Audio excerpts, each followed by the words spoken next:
Hello, I'm Max, and I'm doing my topic on the over incarceration of queer youth. Just begin with, I use the term queer youth because it's a term that sort of refers to not only a broad group of people within the LGBTQ plus community, in the sense that it's kind of a catch-all, but also because it doesn't rely on so this idea of there being like hard and fast like boxes and labels to gender, sexual orientation, etc. And queer can include just a broader group of people. And also because it's in reference to a variation of queer politics that differs from sort of the more mainstream LGBTQ plus politics, which in many ways is more organized along liberal values of assimilation within the existing systems of power, so far as one is able to. But I understand that, you know, queer can have different connotations generationally. Like I remember, like my father's generation used to play games like Smear the Queer, where it was just you would throw a ball around and try and tackle as hard as you can whoever had the ball who was the queer. So I use this term and I know it has different meanings for different generations, but I also feel that it is useful as a means of including a broader group of people and aligning with a more relevant political theoretical tradition. But also in the use of this term, it's still inappropriate to say use queer as a noun. So, and of course ask people what label they want to be used, they wish to have applied to them. But don't say the queers or they're a queer or that's a queer coming up along. Like it's the same reason you wouldn't just say, oh, look, there's a female, there's some females coming, like, because it reduces the entire group of people to just one thing in a way that's demeaning in a lot of ways. So yeah, so I figured I'd start by going over the empirical surveys. So for Irving and Canfield, or Irving et al., this was a survey that looked at how queer youth are often sort of they are a crossover population in the sense that they have been through both the child welfare and juvenile justice systems. And this becomes important because, these systems are highly linked because, those who are taken into the child welfare system are often taken in due to, them being separated from their initial families or them having run away from their families for a number of reasons that I'll kind of get into a little bit more later. Yeah. So next is Koskik et al., which is the National School Survey conducted by GLSEN, or it's pronounced GLSEN, if you want to say that instead of GLSEN. So GLSEN is the Gay, Lesbian, Straight Education Network, and it conducted an online survey of about 10,000 queer students in the public education system that ranged from the 6th to 12th grade, but most of the students were in the 8th to 10th grade range. Yeah. And then you have Leiden and all's coming out of concrete closets. So this was a report that was filed by Black and Pink, which is a national organization that works on prison abolition and especially from like a queer theory lens. And so they conducted a survey that was sent out through their newspaper, which is delivered for free to 13,000 queer prisoners within the United States. And they designed their survey in consultation with, imprisoned members of their group. Incarcerated, imprisoned members, because they consider like all their readers and everyone you reads as being like part of the family. Um, and so they designed it with the cooperation of imprisoned members of the prison members, as well as community leaders and some experts, to produce a survey that was completed by about 1,100 individuals within the criminal justice system. This was, however, is often surveyed in subsequent research papers because it was one of the larger ones at its time of this population, a population that can be difficult to survey because,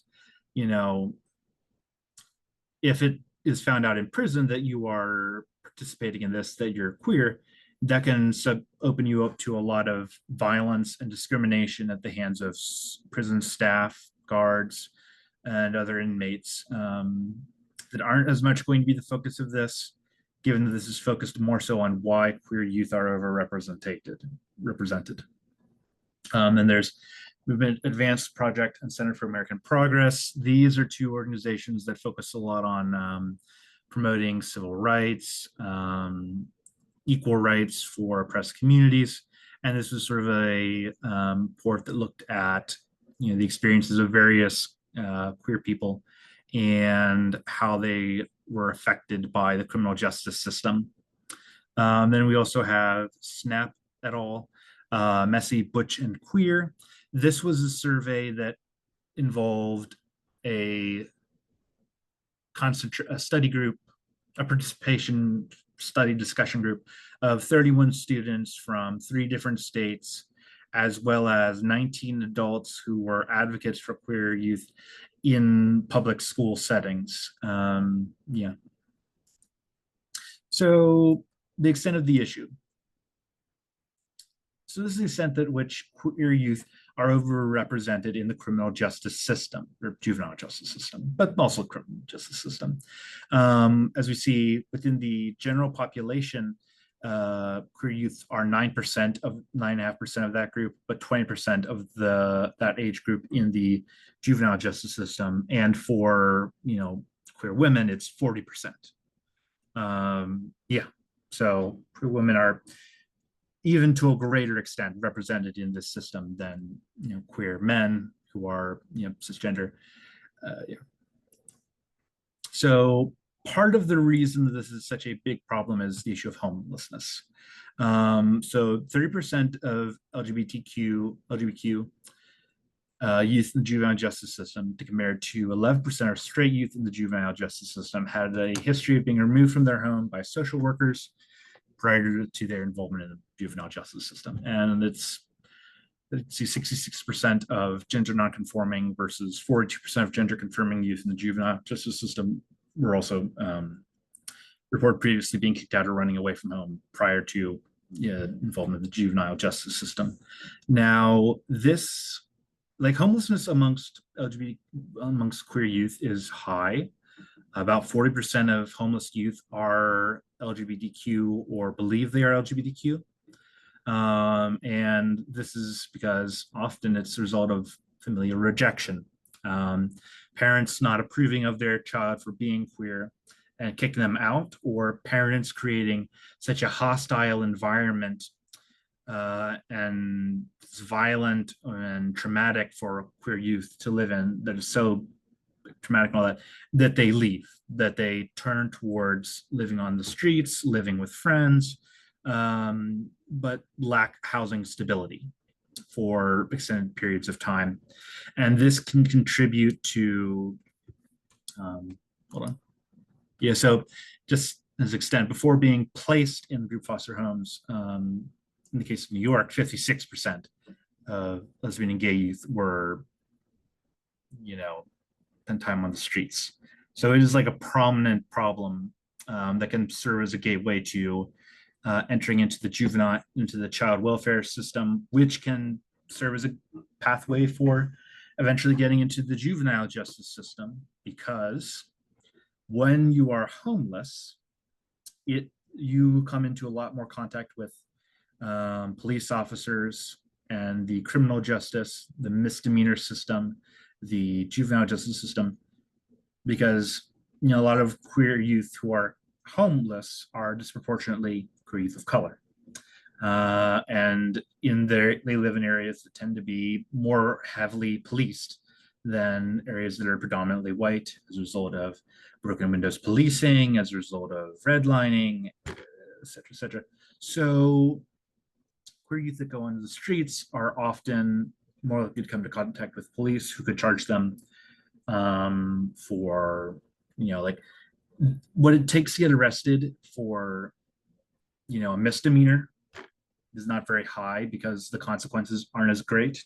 So things like public drunkenness, sleeping in public, often police will target groups of people, young people of color, young men of color who are gathering in an area, and sort of like sweeping the streets is what they usually call it. And this can negatively affect queer youth who will tend to like form groups and get together when experiencing homelessness. And yeah, so it just puts them more likely of being picked up by the juvenile justice system, either just for them not being housed or for the truancy that is often associated with homelessness. Because if you're homeless, your education goes down in importance. So yeah, this is just more so breaking it down by sexual orientation versus gender identity, and people who are, even if they're taken off the streets and into the child welfare system, can still suffer abuse, mistreatment at the hands of the staff. Yeah.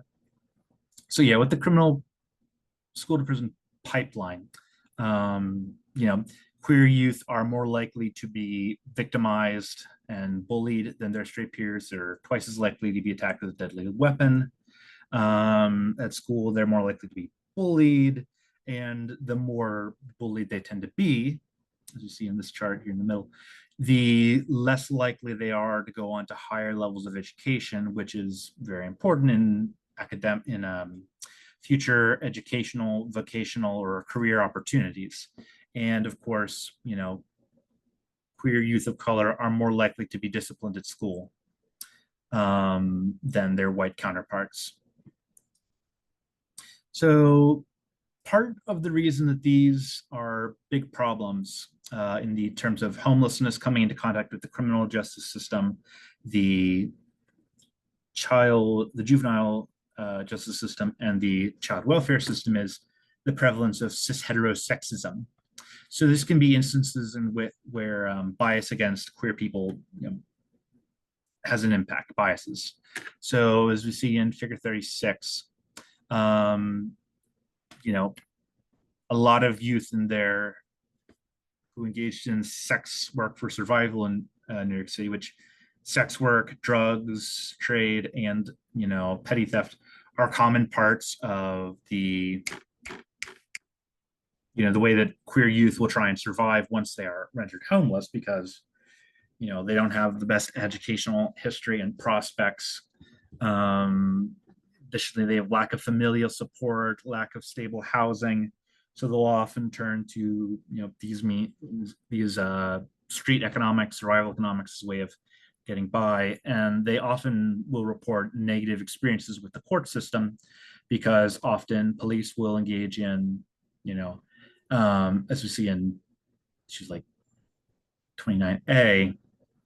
Oh, and yeah, racial divides still occur with interactions with police, with queer youth, with LGBTQ youth being more like who are queer people of color being more likely to have interactions with police than their white counterparts.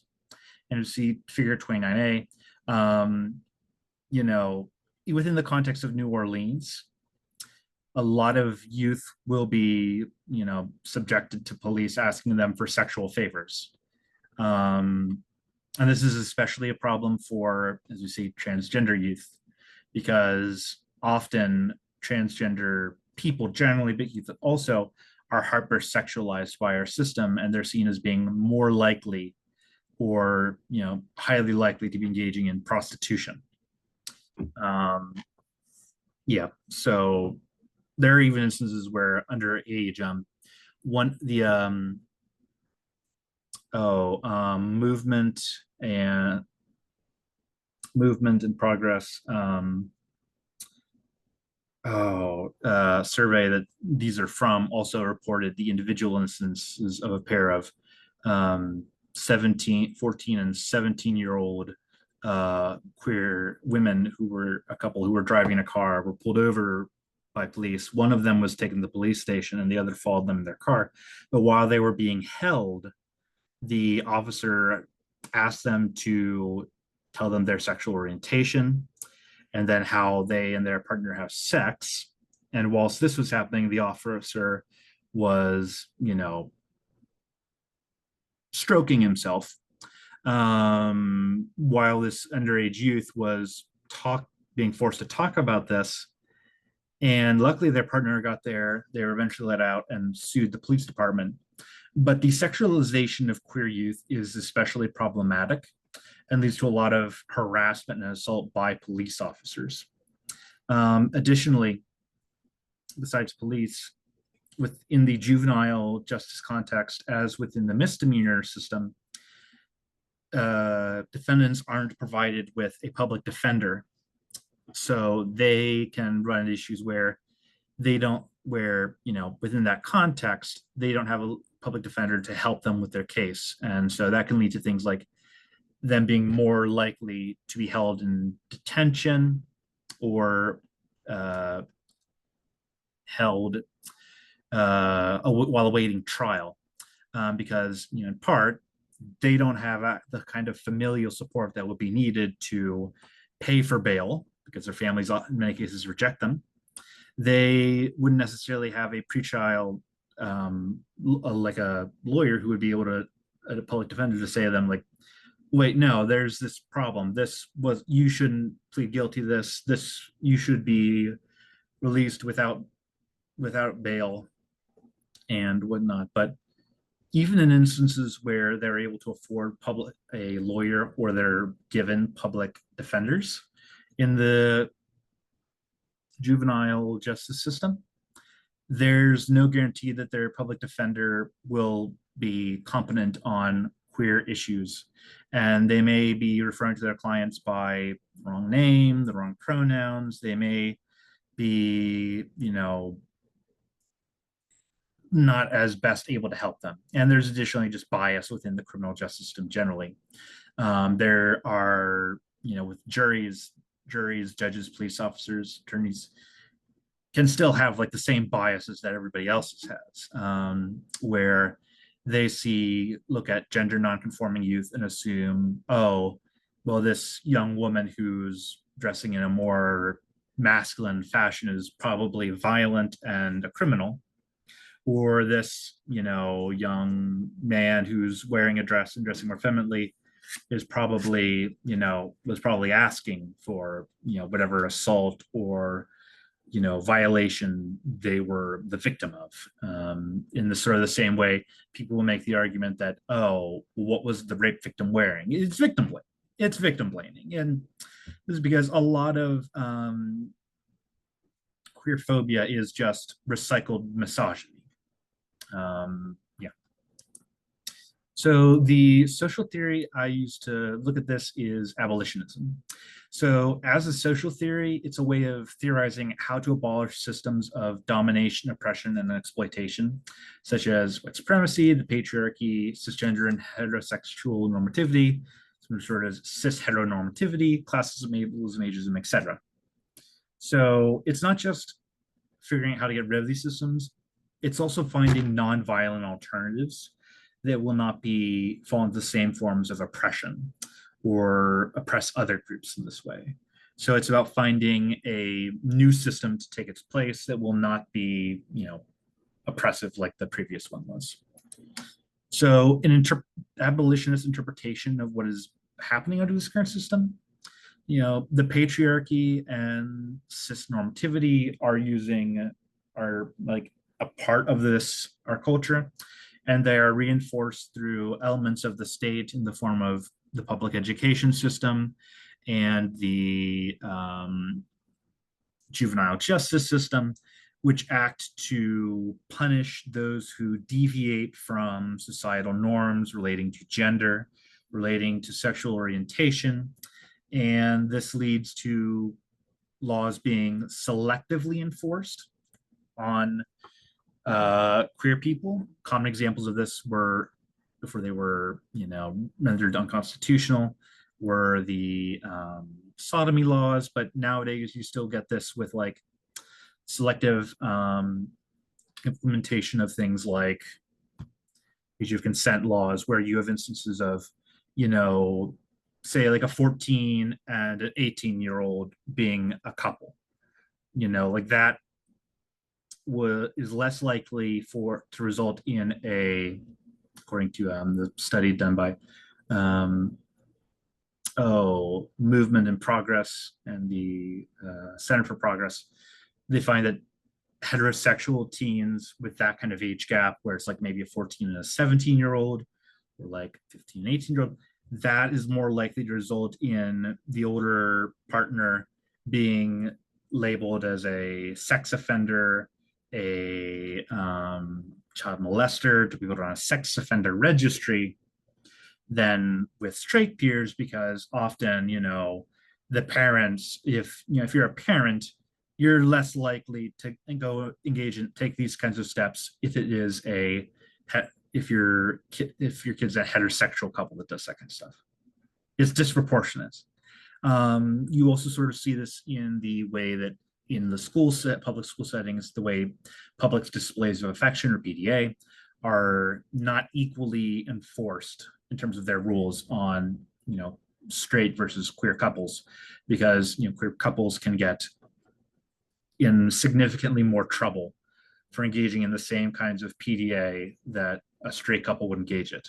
In some instances, according to the report that was Messy, Butch, and Queer, they talk about how stuff that heterosexual couples do, such as hand holding, such as, like peck on the cheek, stuff like that, that can get same-sex couples, especially women-loving women couples, taken to the principal's office, heavily punished, outed to their parents if they weren't already out, or even if there's rumors of this kinds of stuff happening, then students will be dragged to the principal's office and they will pressure them to confirm to the school if they are queer or not. And they might still end up outing them to their parents and all that. So it's unequal enforcement of these laws and all of that. So abolitionism's explanatory capacity. I think like it has a very good ability to explain this, because we see that even when there are laws that are not meant to, that on their face wouldn't necessarily like explicitly single out queer people, we see them being implemented in a way that disproportionately harms and affects queer people. We also see the formation of laws and policies that disproportionately lead to queer people, queer youth, especially queer youth of color, being filtered and funneled into the criminal justice, the juvenile justice, child welfare systems. And often it's for, in school. Yeah, that is really problematic. These are some other references I use, but I just like to talk on sort of ways in which, people talk about possible solutions for this. So some solutions for this from an abolitionist standpoint include using a more restorative justice system in the school setting, which can be shown to reduce bullying, can lead to less aggression and violence within the school, as well as permitting all schools students to form gay-straight alliances, which are clubs that can lead to there being less homophobia, less cis heterosexism within a school environment, as well as incorporating policies that allow for, access to online schooling, virtual schooling for students who feel unsafe going to school in person or for the threat of being bullied. It would be helpful for schools to include curriculum for students that talk about queer people, their history, their existence, their experiences, as a way of reducing, cis heterosexism within the student body. Also providing training for teachers so that they have teachers, school staff, administrators, so that they have a basic competency in the experiences of queer people.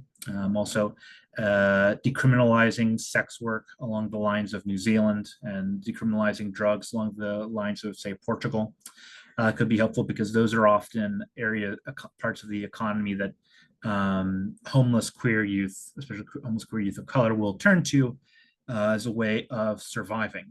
Also, getting rid of the truancy laws, where if you don't attend a certain amount school, a certain amount of days, you can result in legal action, being kids being put into the juvenile justice system, where they often might be avoiding school because they face violence there. And the violence these kids can experience at school can lead to them turning to their own methods to try and defend themselves, such as carrying a weapon, retaliating when being bullied, which leads to them often being expelled and punished due to zero tolerance policies, which disproportionately punish, queer students of color, those who end up being marginalized. Or then the instance of a group in DC, them actually forming, queer gangs. Students who are queer will form groups to defend each other, because school administrators don't always take the reports of them being harassed, assaulted, or bullied seriously. They may treat it as though those students were asking for those things to happen to them because they engaged in gender nonconforming behavior. But when they do that, they will get punished, which can put them into the juvenile justice system, which can lead to them eventually getting into the criminal justice system. So like a lot of policies around this would be decriminalizing certain behaviors, and outlawing and like ending policies that punish people for all this stuff, and move towards restorative or transformational justice systems that would seek to ameliorate the situation that led to these youth being either homeless, mentally ill, or being picked on so much in schools. If you want to learn more about this, Pink and Black is a great organization to look at. The works of Angela Davis are great, and Pink and Black also has a free newspaper that you can find online.